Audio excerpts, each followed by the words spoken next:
Halo semuanya, perkenalkan nama saya Firna Gusin Sibarani, saya dari kelas X IPS 2, nomor absen 29. Saya hari ini akan menjelaskan tentang peristiwa-peristiwa yang bisa termasuk sebagai konsep berpikir diakronik dan konsep berpikir sinkronik. Simak videonya ya. Nah, masuk ke contoh konsep berpikir yang pertama yaitu konsep berpikir diakronik. Jadi sebelum aku kasih tahu kalian apa sih peristiwa yang bisa termasuk ke dalam konsep berpikir diakronik, aku bakal kasih tahu kalian dulu apa sih konsep berpikir diakronik itu.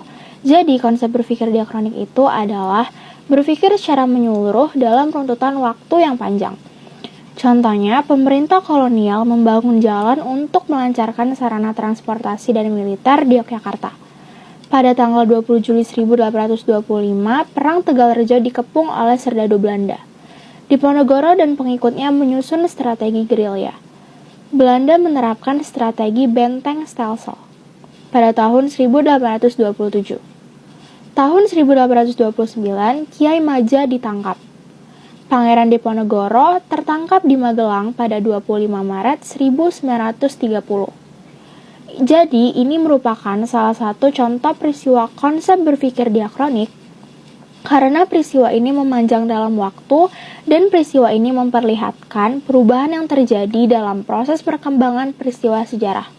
Peristiwa ini adalah peristiwa Perang Diponegoro pada tahun 1825 sampai 1830. Nah, sekarang kita masuk ke konsep berpikir yang kedua yaitu konsep berpikir sinkronik.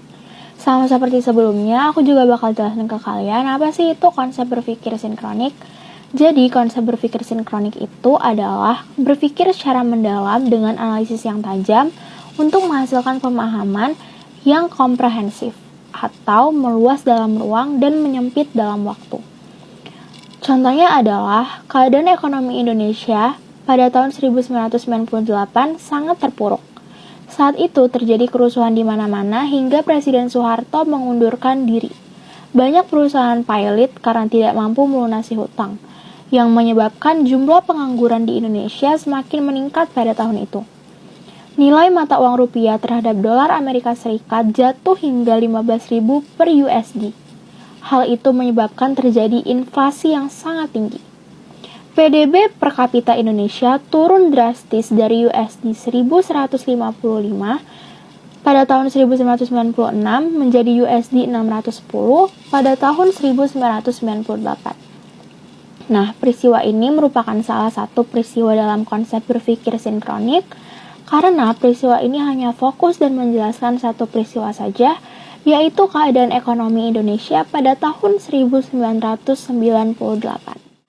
Penjahit benang di dalam peti, Ibu Tuti menjahit kebaya. Saya pamit untuk undur diri. Terima kasih atas perhatiannya.